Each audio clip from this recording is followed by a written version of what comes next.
Hi friends, कैसे हैं आप सब। तो चलिए कहानी को आगे बढ़ाते हैं। कुछ ज़्यादा बातें नहीं करते हैं। चैनल को सब्सक्राइब जरूर कर दीजिएगा और कहानी के साथ बने रहिए क्योंकि कहानियाँ आगे बहुत ही मज़ेदार होने वाली है। चलिए कहानी को शुरू करते हैं। नूरुद्दीन और पारस देश की दासी की कहानी, एपिसोड 7। नूरुद्दीन को पत्र देने के बाद ये ज्ञात रहे कि खलीफा जिस समय मछली भूनने गया था उसी समय उसने मसरूर से कहा था कि मेरे लिए राजमहल से राजसी पोशाक लाना।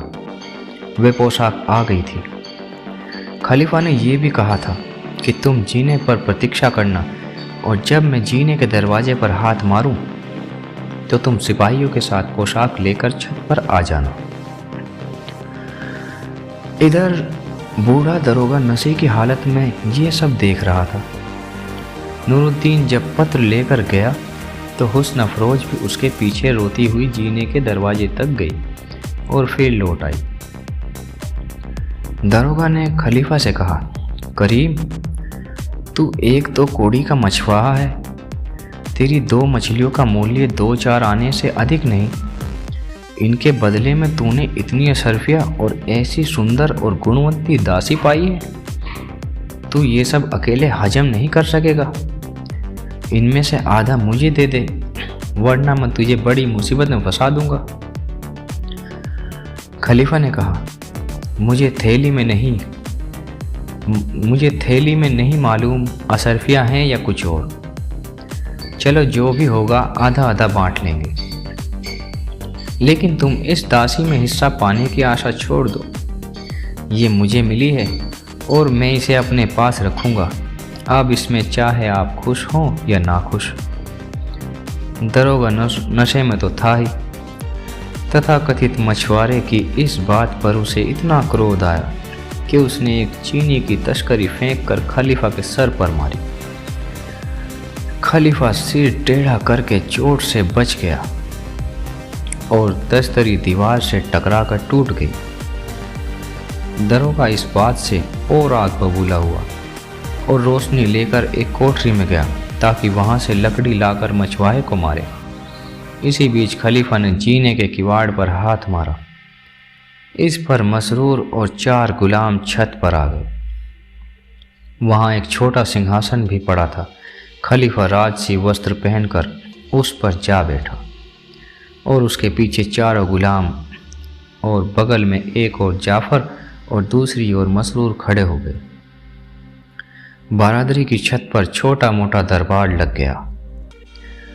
उधर बूढ़ा एक मोटी लाठी लेकर आया और मछुआरे को ढूंढने लगा। उसे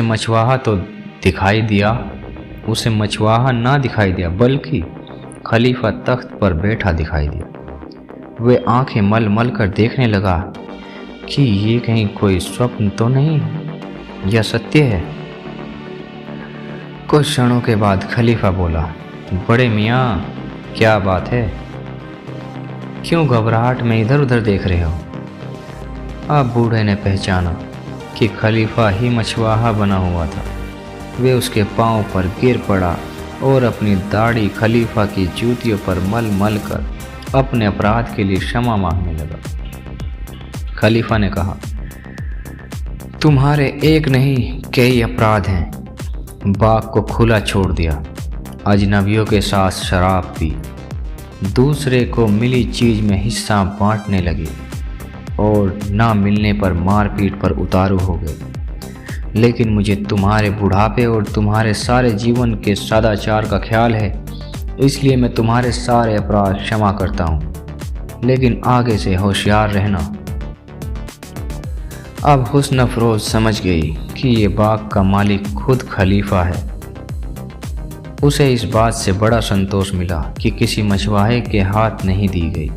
खलीफा ने उससे कहा, अब तो तुम्हें मालूम हो ही गया होगा कि मैं कौन हूँ। मैंने संसार भर में नूरुद्दीन से बढ़कर बड़े दिल वाला कोई आदमी नहीं देखा जो केवल प्रशंसा करने पर अपनी सबसे प्यारी चीज दे डाले। मैंने पत्र द्वारा उसे बसरा का हाकिम नियुक्त किया है। जब वह अपना काम संभाल लेगा तो मैं तुम्हें भी उसके पास भेज दूंगा, तब तक तुम मेरे महल में रहोगी। ये सुनकर हुस्न अफरोज की खुशी का ठिकाना नहीं रहा। खलीफा उसे लेकर महल आया। दूसरे दिन उसने हुस्न अफरोज को अपनी रानी जुबैदा के हाथ में सौंपा और कहा कि इसका ख्याल रखना, ये बसरा के नए हाकिम नूरुद्दीन की स्त्री है और कुछ दिनों बाद इसे उसी के पास भेजना होगा। इधर नूरुद्दीन एक जहाज में बैठकर, जो उसी समय छूट रहा था, बसरा पहुंचा और अपने किसी मित्र या परिचित से मिले बगैर सीधे हाकिम जुबैनी के पास पहुंचा। वह उस समय मुकदमों के फैसले कर रहा था। नूरुद्दीन बेधड़क उसके पास पहुंचा और कहा, आपके पुराने मित्र ने यह पत्र आपके लिए दिया है। जुबैनी ने खलीफा की हस्तलिपि देखकर पत्र को चूमा और मंत्री सुएका खान से उसे पढ़ने के लिए कहा। मंत्री ने पत्र देखा तो उसकी जान निकल गई। उसने प्रकाश में अच्छी तरह पत्र पढ़ने के बहाने बाहर आकर खलीफा की मोहर वाला लिफाफे का भाग दांतों से कुतर कर खा लिया। वापस दरबार में आकर कहा कि इस पत्र पर नूरुद्दीन को बसरा का हाकिम बनाने को लिखा है, किंतु ये पत्र जाली मालूम होता है। उसने कहा, सरकार, मुझे ऐसा मालूम होता है कि नूरुद्दीन ने मुझसे और आपसे अपने अपमान का बदला लेने के लिए ये ढोंग रचा है। इसने खलीफा से हम लोगों की शिकायत जरूर की होगी, किंतु खलीफा बच्चा तो है नहीं जो बहकावे में आ जाए। वे ज़्यादा से ज़्यादा ये लिखता कि इसे दंड ना दो या कोई नौकरी दे दो। ऐसे निठल्ले आदमी को वे बसरे का हाकिम किस तरह बना देगा। उसने ये भी कहा कि आप नूरुद्दीन को मेरे सुपुर्द कर दीजिए, मैं खोज करके असल तथ्य का पता लगाऊंगा। जुबैनी भी क्यों आसानी से अपना पद देता। उसने सुएका खान की बात मंजूर कर ली। सुएका खान नूरुद्दीन को अपने भवन में लाया। वह उसकी जान का प्यासा हो ही रहा था। चुनाचे उसने नूरुद्दीन को इतना पिटवाया कि वह बेहोश होकर गिर गया और मरने के समीप हो गया। फिर उसने उसे एक तंग कोठरी में बंद कर दिया और उस पर कड़ा पहरा बिठा दिया और आदेश दिया कि इसे दिन में सिर्फ एक बार कुछ रोटी के टुकड़े और पानी दिया जाए, इससे अधिक कुछ ना दिया जाए। नूरुद्दीन को होश आया तो देखा कि उसे एक सीली, दुर्गंधपूर्ण और ऐसी तंग कोठरी में बंद किया गया है जिसमें वह हिल डुल भी नहीं सकता। उसे ये तो मालूम ही नहीं था कि जुबैनी के नाम पत्र में क्या लिखा था। वे रो रो कर कहने लगा, वाह रे मछुआरे, मैंने तो तुझे अपना सब कुछ दे डाला, अशरफियों के साथ अपनी प्राणों से प्यारी दासी भी दे डाली, और तूने मेरे इस उपकार का बदला इस प्रकार दिया। भगवान तुझे तेरी इस दुष्टता के लिए कभी क्षमा नहीं करेगा। मैं भी कैसा नादान हूँ कि उस मछुआरे के कहने में आ गया। सुएका खान ने नूरुद्दीन को 6 दिन तक ऐसे ही कष्ट में रखा। वह चाहता तो था कि नूरुद्दीन का प्राणांत हो जाए, किंतु उसकी हिम्मत उसे अपने घर में मारने की नहीं हो रही थी। वह उसे हाकिम ही से दंड दिलवाना चाहता था। 7वें दिन उसने अच्छी अच्छी चीज़ों की टोकरियां नौकरों के सिर पर लदवाई और जुबैनी के सामने पेश की। उसने पूछा, ये क्या है? तो सुएका खान ने कुटिलतापूर्वक कहा, ये बसरे के नए हाकिम ने आपके पास भेजा है ताकि इनके बदले आप उसे बसरे का हाकिम बनाएं। इससे जुबैनी को बड़ा गुस्सा आया। उसने कहा, वह अभी जिंदा है? मैंने समझा था कि तुमने उसे मार डाला होगा। मंत्री ने कहा, मुझे किसी को प्राण दंड देने का अधिकार नहीं है। जुबैनी ने कहा, मैं आज्ञा देता हूँ कि तुम उसकी गर्दन उतार दो। कमबख्त मुझसे मजाक करता है। सुएका खान ने कहा, आपकी आज्ञा सर आंखों पर, किंतु मैं चाहता हूं कि वे सर्वसाधारण के सामने मारा जाए, तभी मैं उससे उस सार्वजनिक अपमान का बदला लूंगा जो उसने किया था। जुबैनी ने मान लिया। शहर में मुनादी की गई कि कल नूरुद्दीन की, जिसने मंत्री का खुलेआम अपमान किया था, अमुक स्थान पर गर्दन काटी जाएगी। सुएगा खान उसे अत्यंत अपमानपूर्वक अंधे बेजीन के घोड़ों पर बिठाकर वध स्थल पर लाया। नूरुद्दीन ने कहा, बूढ़े खबीस, तू मुझ निर्दोष को झूठ और छल से अपमानपूर्वक मरवा रहा है, मगर याद रखना कि भगवान निर्दोष व्यक्ति का खून बहाने वाले आदमी को कभी क्षमा नहीं करता। सुएगा खान दांत पीस कर बोला, दुष्ट, तू इस तरह से मेरा सब लोगों के सामने अपमान कर रहा है। खैर, इसकी सज़ा क्या दी जाए, तुझे तो सबसे बड़ी सज़ा मिलने वाली है। नूरुद्दीन को महल से लगे एक बड़े मैदान में पहुंचा दिया गया, जहां लोगों को आम जनता के सामने मारा जाता था। जल्लाद ने कहा, मुझे आपके पिता का ज़माना याद है, मैं आपका सेवक हूँ, किंतु इस समय मेरा कर्तव्य आपको मारना है। आपकी कुछ अंतिम इच्छा हो तो कह दीजिए। नूरुद्दीन ने कहा कि मुझे पानी पीना है। जल्लाद ने एक आदमी से पानी मंगाया और नूरुद्दीन को पीने को दे दिया। नूरुद्दीन पानी पीने लगा।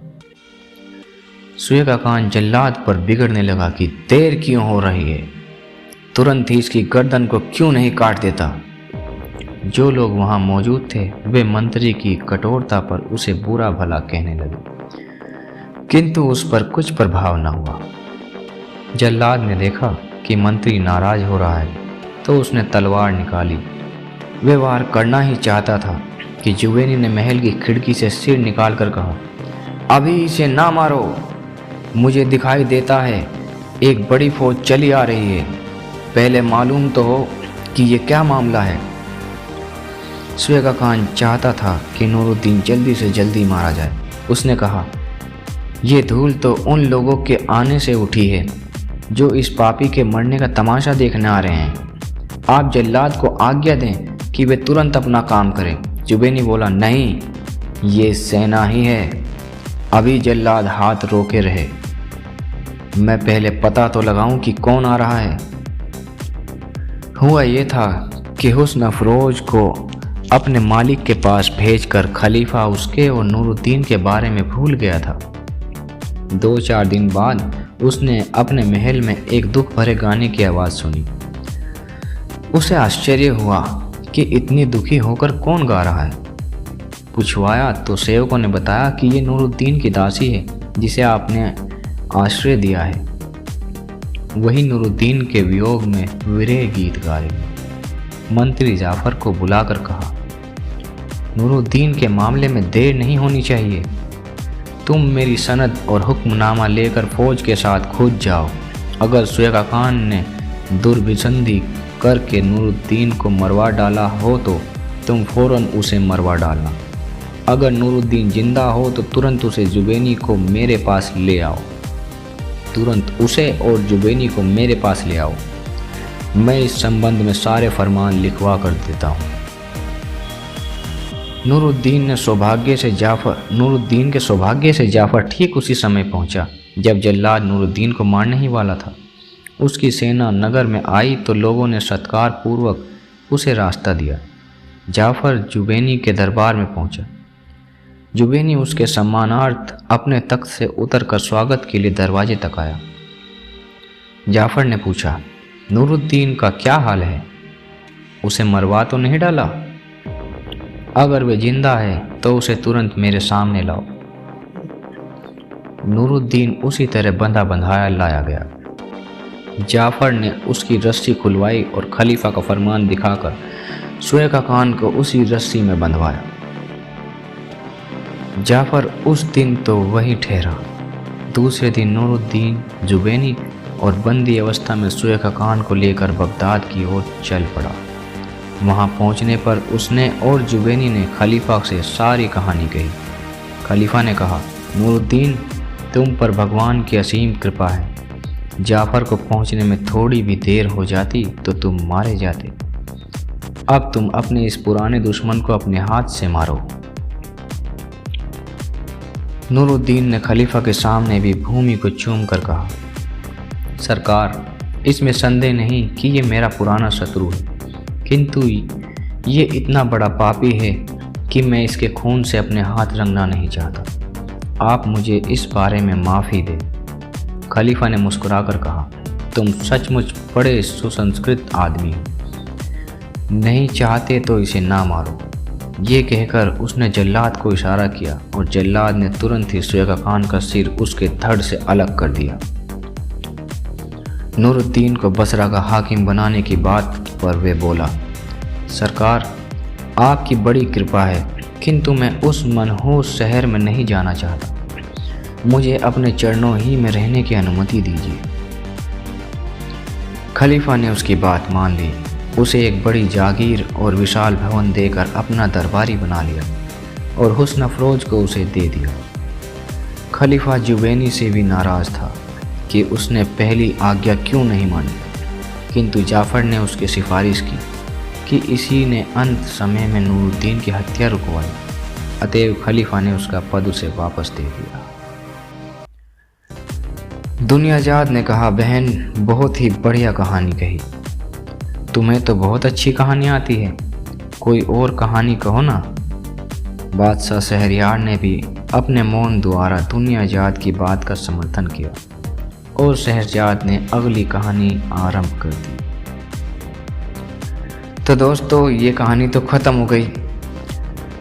अब सिलसिला यहाँ पर रुकेगा नहीं, तो इसलिए कहीं मत जाइएगा।